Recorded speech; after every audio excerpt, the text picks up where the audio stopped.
But Dan Quinn and the staff really, by playing all these guys, everybody was saying, "Oh, Kellen Moore's holding back, holding back." Dan Quinn's taking the opposite approach.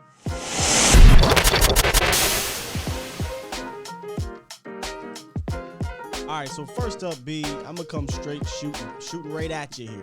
You guys had Amari Cooper on the show, 105 Fan G-Bag Nation last week, and he talked about his frustrations with the offense. Over the last month, there's been like this uneasy feeling around the offense for the most part.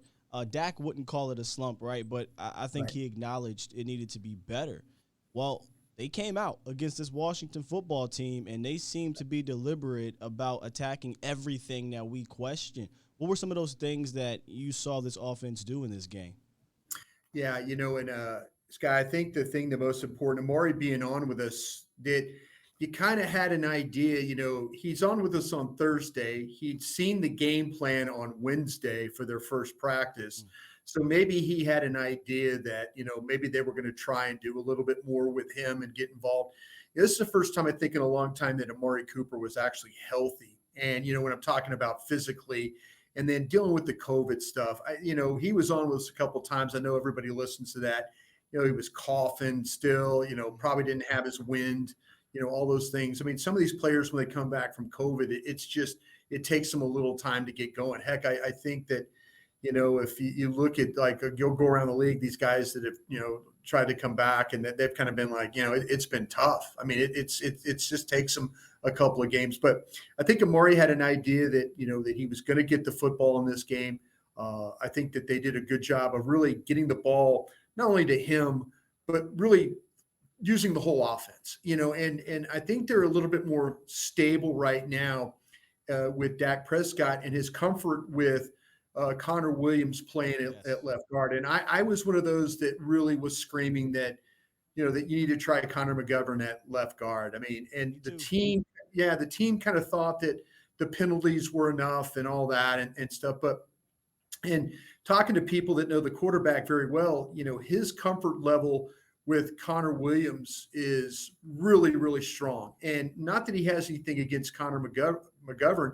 It's just that he understands what Connor Williams is as a player. And, the fact that, they made that switch, Connor Williams hasn't had any penalties the last couple of games, which I think is a really good thing.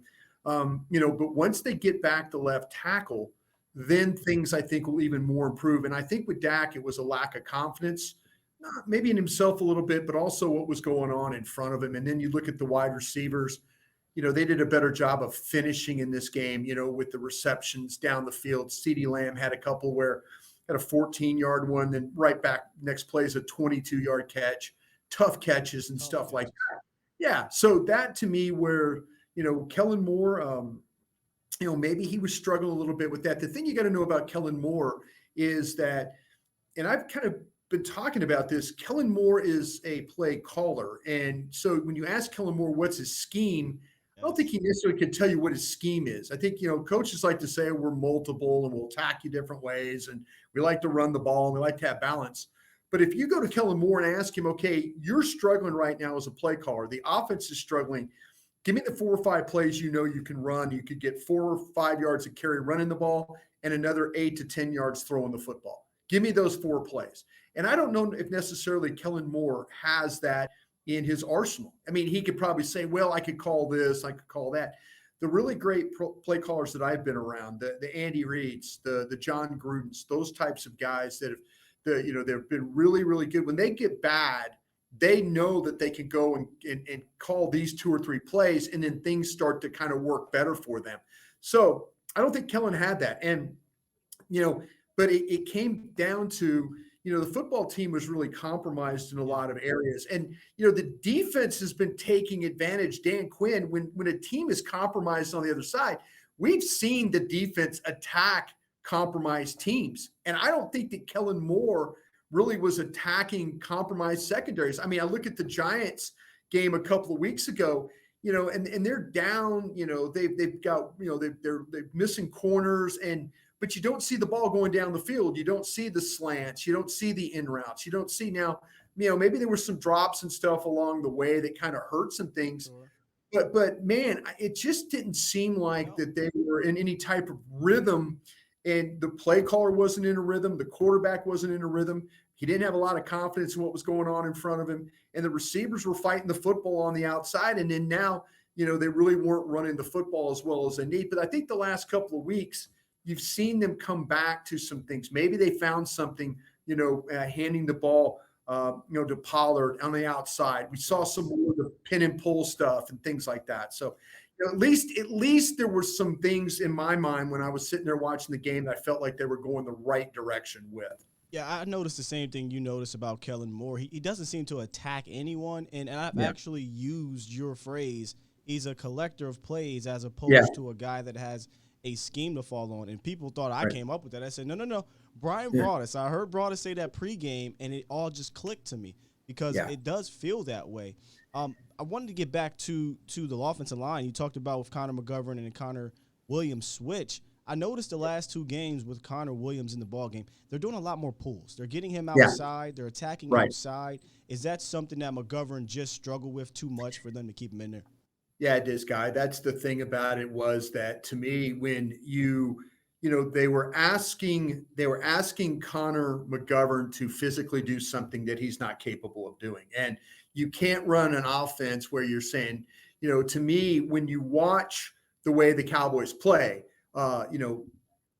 let's be honest, Steele has done a nice job, but he is not a great one-on-one blocker. He's not a guy that's, the reason why they were doing all the switching with the tackles, with Nziki and him is you get into a game and all of a sudden there's things that Nziki can do better than what Steele can do. And so, you're trying to kind of figure out how to get through that.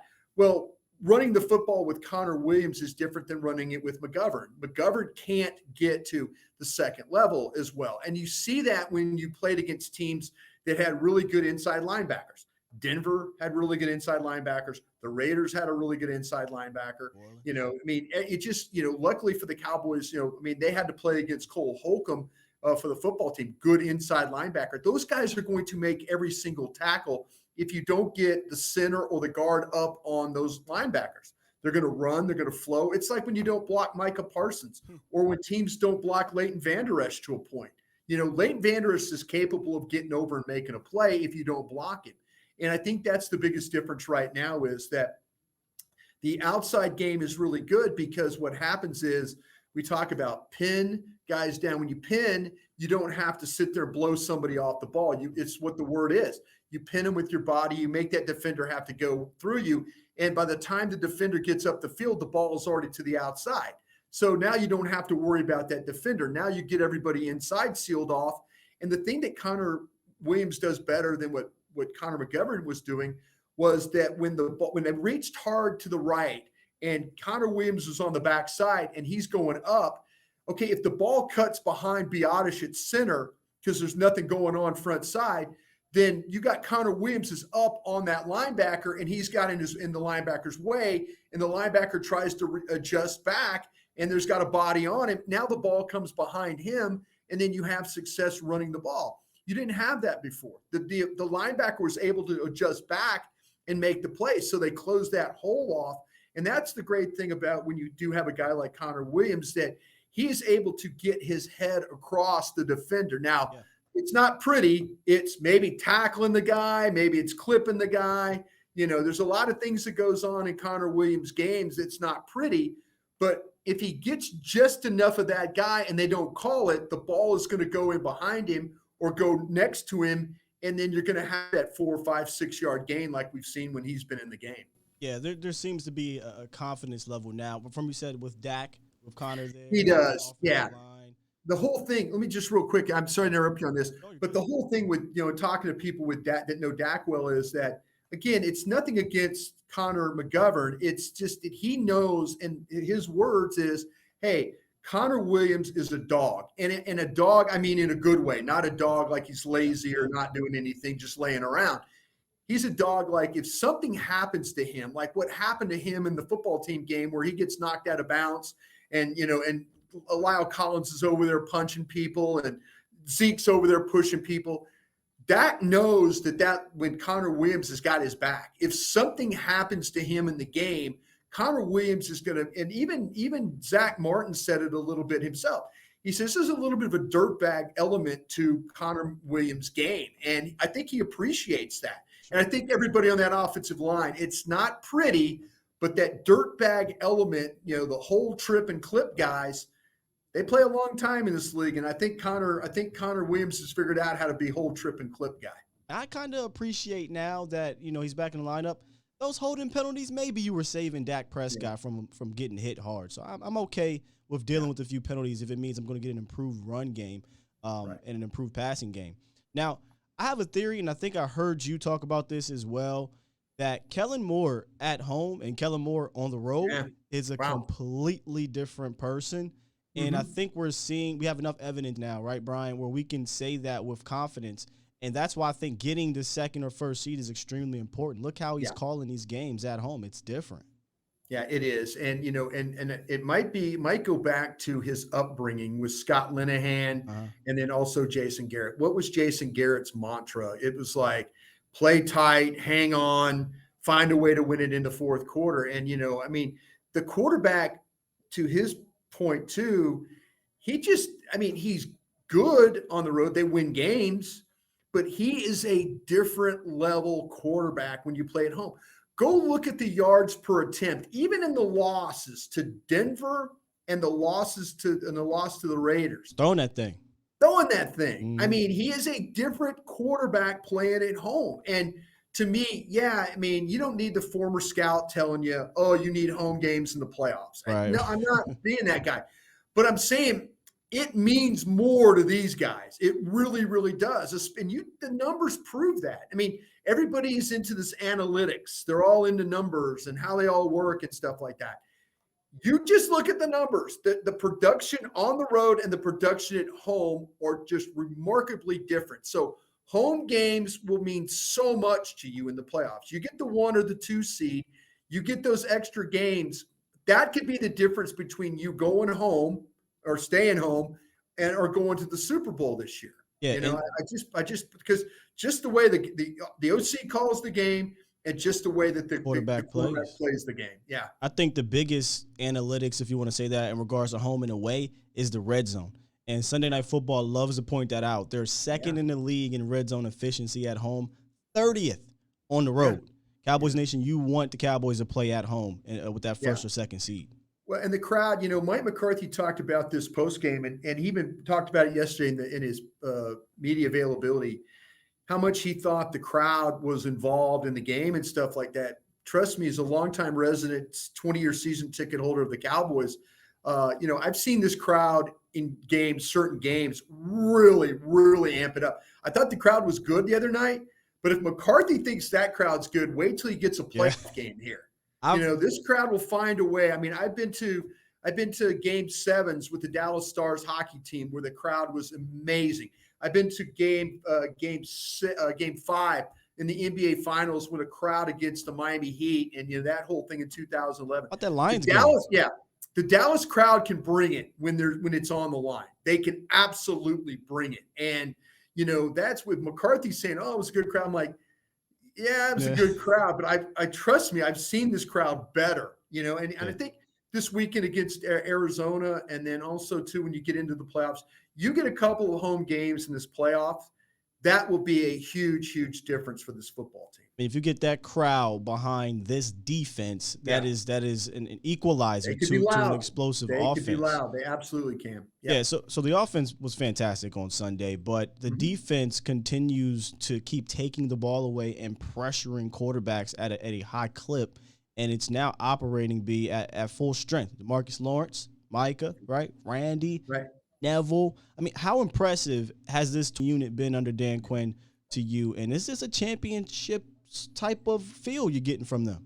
No, you're absolutely right. And to me, Dan Quinn and this staff, and you start to talk about, with Joe Witt and then George Edwards and AD and all those guys that have coached, and Al Harris. All these guys that they have done a great job. This is a team that when we went to Oxnard, we were honestly hoping for a top 15 defense. We weren't, asking for a team that was going to be scoring defense, great on third down, sacking people, Even turning special over the ball. teams is even Yeah, getting all that. involved. We were just, please let this thing be a top 15 defense. If it's a top 15 defense, you're going to have a chance.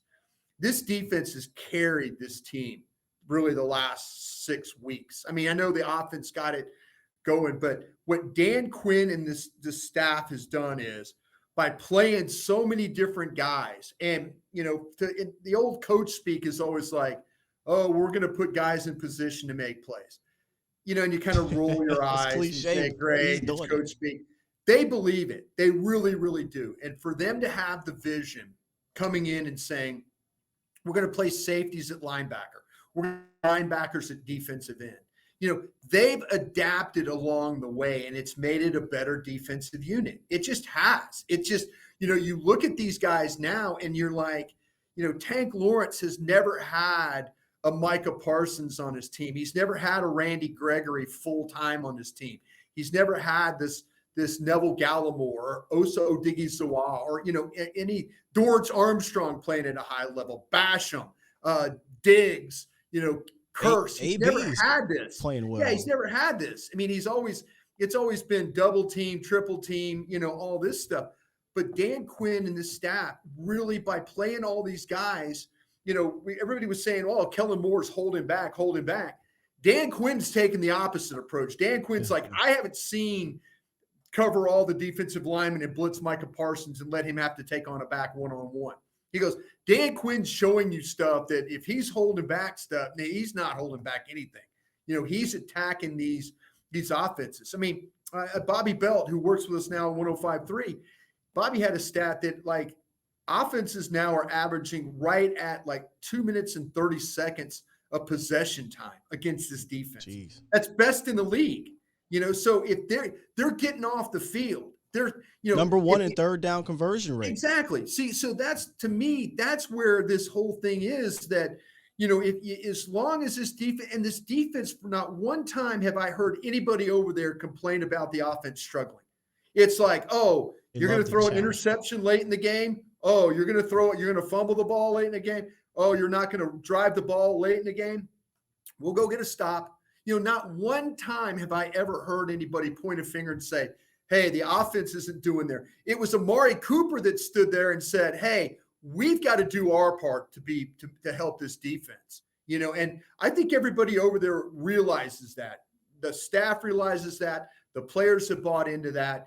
And again, there'll be a challenge this weekend. I mean, I think if you're a Cowboy fan, you have to be, happy that the Arizona's down some receivers and stuff like that. Hey. Their best receiver, but still the challenge of playing against Kyler Murray is huge, even though that Arizona has struggled. I mean, this could be a real statement game for this defense. They go out there and they shut Kyler Murray down. Offense continues to roll like they do at home, and you get a big win. You now send a message to the rest of the league. Even though that Arizona's kind of going backwards a little bit, it's still a team that's in the playoffs. You look at it as a 2-5 matchup. It's important. Look at his at. And you roll Arizona. Now you've got Green Bay's attention. Now you've got the Rams' attention. Now you've got Tampa's attention. You got all these playoff teams' attention, because it's like, listen, Dallas is getting the offense right, and they're getting the defense. The defense has been outstanding really the whole year. Well, let's go ahead and stay there on the Arizona Cardinal game, because I feel like this is going to be the most playoff feel atmosphere in Dallas all season, right? Yeah. And you talked about the importance of winning this game for a statement to the league and to themselves, but also for the standings, right? Number one standings, seed, right? Number two seed.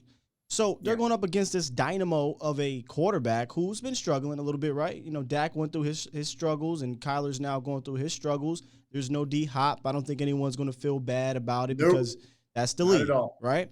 Right. How do you think, or your general overall thoughts about this defense going up agaast Kyler Murray? Do they use that spy technique with Micah? Do they blitz him? I think they should do it. I think with Kyler Murray, I don't think it's about the spy stuff and all that. I think it's about just going to attack him. Okay. I mean, they've gotten his safety blanket guy is Zach Ertz. So we all know about Zach Ertz and how he plays and stuff like that. We understand Kirk and the guys on the outside. I mean, they've got some weapons. They just don't. You mentioned Hopkins and stuff. I mean, that is a huge loss for them. Big time. That is a huge loss for them as far as that ball going down the field. But you know what? If you're the Cowboys, you've got enough speed on defense now to handle him. It's not about, hey, spy me. You have to be mindful how you rush. It's a little bit like playing against Russell Wilson. And Rod Marinelli always used to tell me, make the guy play from the well. Make him have to throw. Make him have to throw backing up. Don't let Kyler Murray or Russell Wilson or those guys run forward and then be able to make a throw.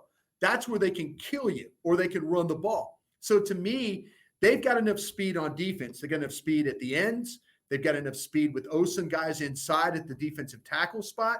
They've got enough speed at linebacker with Parsons. You run him down. It's not about, watch, make sure, cover, do that. No, you go and attack this guy, because what happens is one guy missing, there's going to be another guy there with the speed that this defense has now. And I think that's really, really important. When they played last year, there wasn't the speed. You didn't have this defensive speed that you have now. So just spying on him, heck, make him have to make throws. Make him have to make throws going backwards. Make him have to make throws over a Randy Gregory jumping straight up, or a Tank Lawrence jumping straight up. Make those guys have to make throws. These quarterback now are looking at the film and they're going, my God, they're tipping balls for interceptions. I said earlier, B, they're looking at, if you go watch this Washington tape, and as an offensive coordinator, you have to be thinking, my goodness, these guys are so physical. At every level of the defense, they're playing physical. You're absolutely right. And see, this is where too, the offense can help.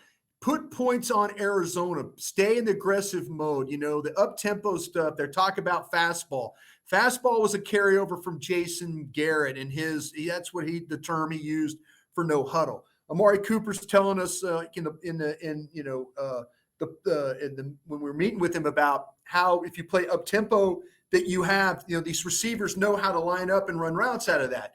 Stay in up tempo, put pressure on the defense, make Arizona a very one-dimensional football team. That they have not, since they lost Hopkins, they haven't scored a lot of points. So you put pressure on them to have to keep up with you. You got a great shot of winning this football game, because if you take the running game completely out of it for Arizona, then now it becomes, okay, can Kyler Murray beat you one-on-one, throwing the football? I'll take my chances with that, especially without Hopkins in the lineup. Yeah, and one of the things I noticed that Kyler Murray does, and I'll go back into the lab here in a few minutes, is when he gets the pressure on him, he's fading all the time backwards. And he takes maybe the biggest lost sacks in the National Football League, him and Russell Wilson, because they think they can get away from you. Well, for Micah Parsons, I think he's going to realize real fast that you can't outrun him on that outside, and I kind of can't wait to see it, to be honest with you, Big. No, that's the thing about it. I mean, like I say, you've got all these guys that can run, and that's even Curse. When you put Curse in there, I mean, look what Curse did the other day in his sack. The quarterback, goes back in the pocket, then goes forward, and what's Curse? Curse goes right with him and then retraces, and then he gets the sack on Heineke. I mean, that's the kind of crap that these teams are going to have to deal with, is when you bring blitzes, when you bring extra rushers, are you good enough to block the front? Are you good enough to say, okay, we're going to be able to handle everything that's going on? Can we handle crowd noise? Can we handle blitzing? Can we handle rush? Those are all things that these offensive coordinators now have to deal with. Yeah. Last thing on the Cardinals game, on the other side of the field for the Dallas Cowboys on offense, there's Stephen Jones, Jerry Jones, confident that left tackle Tyron Smith might play. He's going to play. He's going to play? He's going to play. Okay, how you feel about that? He's going to play. I was talking, again, the connections and the relationships I built up 14 years of working over there was that, that the whole plan was, and I said it on our show on 105.3 all last week, I knew that Tyron Smith wasn't going to play. Everybody was talking about, he's getting better, he's getting better. But I knew the plan. The plan was to get him ready for Arizona. Now, with that being said, this will be the first time. What are we going to be in week 17 coming up? Yeah, week 17. This is the first time the Cowboys will have Smith, Connor Williams, Broaddus, Martin, and Collins all starting the same game together. Wow. Haven't had that happen all year. You go back all the way to opening day. It was Zach Martin wasn't playing at right guard. They lost him to, he was out. So this is the first time that this offensive unit will have been together all year long. And that's all they talked about in the offseason. And we talked about that. What's the strength of this Cowboys team? Oh, it's the offensive line. Offensive line. Can't tell you how many shows it did where it was offensive line, So you're going to finally get to see that. And maybe that's even going to help Dak Prescott even more. You've got to, I mean, if you're going to pray for anything in this season, the end of this season, your seeding is important, but keeping Tyron Smith healthy through this run is important. I mean, if you could get these last 2 games in the regular season, get your seeding right, and then get into the playoffs with a healthy offensive line, this team can do some damage. It really, really can, because I think it just helps the confidence of the quarterback going forward. I think that's what makes the question fascinating, though, with Tyron Smith. Do you play him now with the risk of a few more games left in the regular season, or you say? I think you have to, Guy. I don't think you can. You gotta get this first or second seed. I don't want to sit there and say, oh, we'll just these next 2 games are going to be really interesting, because I think Philadelphia is playing for the same thing. Yep. I mean, Philadelphia, New Orleans goes and lose. You don't know what's going to happen. Minnesota's got to play Green Bay. I mean, if there's a chance to knock Philadelphia out of this tournament, and I'm not just saying it because the Eagles are division rival, I don't think anybody wants to play the Eagles, right? There's a couple of teams I don't think you want to play because of the way they're running the football. Running the ball, yeah. I think the Colts are a team that way, and I think Philadelphia's a team that way. Philadelphia, as much as Cowboy fans might hate this, Philadelphia has figured out how not to make Jalen Hurts have to play in a game. They figured it out. And turn around and hand the ball off. RPO, read option that's type what stuff. It is. Yeah. That's what it is. They make you, and then they make some plays on the edge, and then next thing you know, you're in a struggle. And so I if I'm the Cowboys, I need all hands on deck. I'm trying to get the 2 seed. I'm hoping that Minnesota, for one time in last 2 weeks, Green Bay should have lost. But they haven't. They haven't lost. So, you've got to, you keep hoping that maybe that, Minnesota's already beat them one time this year, but you got to hope that maybe them or Detroit rise up, and then you could find a way to get the 1 seed. That would be absolutely the best case scenario. But if you have to if you 2 seed, you never know, man. You never know what's going to happen in the NFL, because there's always some type of upset in wild card weekend. Yep. There's always somebody going on the road and beating somebody. And then now it's like, oh, well, Green Bay has to face, and then you have to face. And, so you just never know. And again, play this thing out and keep Tyron Smith, let him play these 2 games and let him play in the playoffs and hope for the best. If he's healthy, he needs to play. If there's any of this, I'm not sure stuff, then no. But if he's healthy, if you're healthy, all hands on deck. Enough, the whole team. We're to the point now where you're playing guys. It ain't about now. If you can't help your seed anymore, if this, something happens where you're the 3rd seed, and you can't help, you can't go up or down or anything like that. I get it. In Philadelphia, I get it. Just do what you have to do, move on. But as long as you're playing for the 1 or the 2, you need to keep playing these guys, and whoever's the healthiest and your best players keep playing. That's right, man. You heard it there first, man. Bryan Broaddus from 105.3 The Fan, former Dallas Cowboys scout, Super Bowl champion scout for those wretched Packers, though. Yeah, long time ago, man. Long time ago. I appreciate you for joining me, B. I look forward to speaking with you again, man. Sounds great, man. Thanks again for having me on. Thanks, Bryan. Have a good one.